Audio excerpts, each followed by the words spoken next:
एक गांव में एक मजदूर रहा करता था जिसका नाम हरिराम था। उसके परिवार में कोई नहीं था। दिन भर अकेला मेहनत में लगा रहता। दिल का बहुत ही दयालु और कर्मों का भी बहुत अच्छा था। मजदूर था इसलिए उसे उसका भोजन उसे मजदूरी के बाद ही मिलता था। आगे पीछे कोई ना था इसलिए वो इस आजीविका से संतुष्ट था। एक बार उसे एक छोटा सा बछड़ा मिल गया। उसने खुशी से उसे पाल लिया। उसने सोचा आज तक वो अकेला था, अब वो इस बछड़े को अपने बेटे के जैसे पालेगा। हरिराम का दिन उसके बछड़े से ही शुरू होता और उसी पर खत्म होता। वो रात दिन उसकी सेवा करता और उसी से अपने मन की बात करता। कुछ समय बाद बछड़ा बैल बन गया। उसकी जो सेवा हरिराम ने की थी उससे वो बहुत ही सुंदर और बलशाली बन गया था। गांव के सभी लोग हरिराम के बैल की ही बातें किया करते थे। किसानों के गांव में बैल की भरमार थी, पर हरिराम का बैल उन सबसे अलग था। दूर दूर से लोग उसे देखने आते थे। हर कोई हरिराम के बैल के बारे में बातें कर रहा था।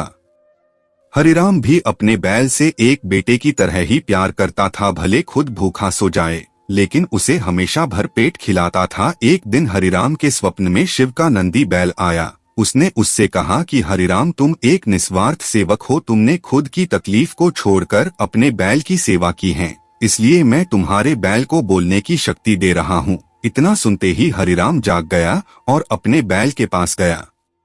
उसने बैल को सहलाया और मुस्कुराया कि भला एक बैल बोल कैसे सकता है। तभी अचानक आवाज आई, बाबा, आपने मेरा ध्यान एक पुत्र की तरह रखा है। मैं आपका आभारी हूँ और आपके लिए कुछ करना चाहता हूँ। यह सुनकर हरिराम घबरा गया। उसने खुद को संभाला और तुरंत ही बैल को गले लगाया। उसी समय से वह अपने बैल को नंदी कहकर पुकारने लगा। दिन भर काम करके आता और नंदी से बातें करता। गरीबी की मार बहुत थी नंदी को, तो हरिराम भर पेट देता था लेकिन खुद भूखा सो जाता था। यह बात नंदी को अच्छी नहीं लगी। उसने हरिराम से कहा कि वो नगर के सेठ के पास जाए और शर्त रखे कि उसका बैल नंदी सो गाड़ी खींच सकता है और शर्त के रूप में सेठ से 1000 मुहरे ले लेना। हरिराम ने कहा, नंदी, तू पागल हो गया है? भला कोई बैल इतना भार वहन कर भी सकता है? मैं अपने जीवन से खुश हूँ, मुझे यह नहीं करना। लेकिन नंदी के बार बार आग्रह करने पर हरिराम को उसकी बात माननी पड़ी। एक दिन डरते डरते हरिराम सेठ दीनदयाल के घर पहुंचा। दीनदयाल ने उससे आने का कारण पूछा। तब हरिराम ने शर्त के बारे में कहा। सेठ जोर जोर से हंसने लगा, बोला, हरिराम, बैल के साथ रहकर क्या तुम्हारी मति भी बैल जैसी हो गई है? अगर शर्त हार गए तो 1000 मुहर के लिए तुम्हें अपनी झोपड़ी तक बेचनी पड़ेगी। यह सुनकर हरिराम और अधिक डर गया, लेकिन मुंह से निकली बात पर मुकर भी नहीं सकता था।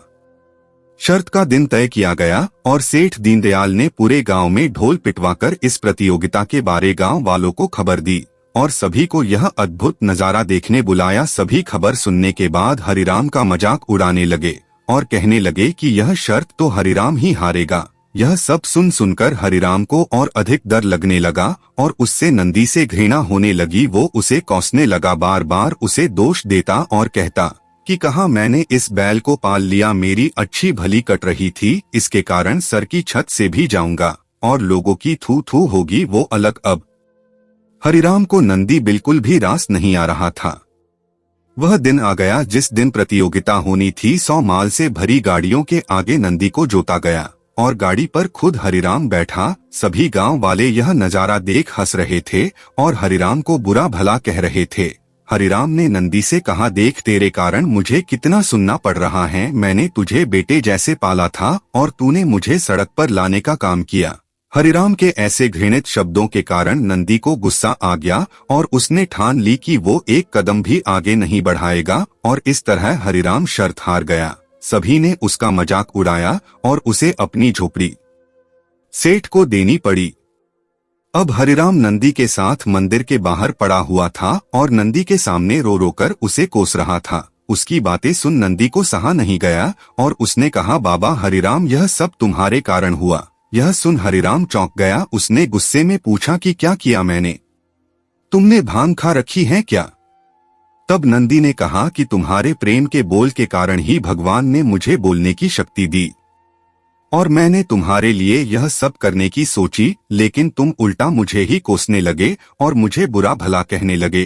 तब मैंने ठानी मैं तुम्हारे लिए कुछ नहीं करूंगा, लेकिन अब मैं तुमसे फिर से कहता हूँ कि मैं 100 गाड़ियाँ खींच सकता हूँ। तुम जाकर फिर से शर्त लगाओ और इस बार अपनी झोपड़ी और 1000 मुहरे की शर्त लगाना। हरिराम वही करता है और फिर से शर्त के अनुसार 100 गाड़ियां तैयार कर उस पर नंदी को जोता जाता है और फिर से उस पर हरिराम बैठता है और प्यार से सहलाकर उसे गाड़ियां खींचने कहता है। और इस बार नंदी यह कर दिखाता है जिसे देख सब स्तब्ध रह जाते हैं और हरिराम शर्त जीत जाता है। सेठ दीनदयाल उसे उसकी झोपड़ी और 1000 मुहरे देता है। प्रेम के बोल कहानी से यही शिक्षा मिलती है कि जीवन में प्रेम से ही किसी को जीता जा सकता है। कहते हैं प्रेम के सामने ईश्वर भी झुक जाता है, इसलिए सभी को प्रेम के बोल ही बोलना चाहिए।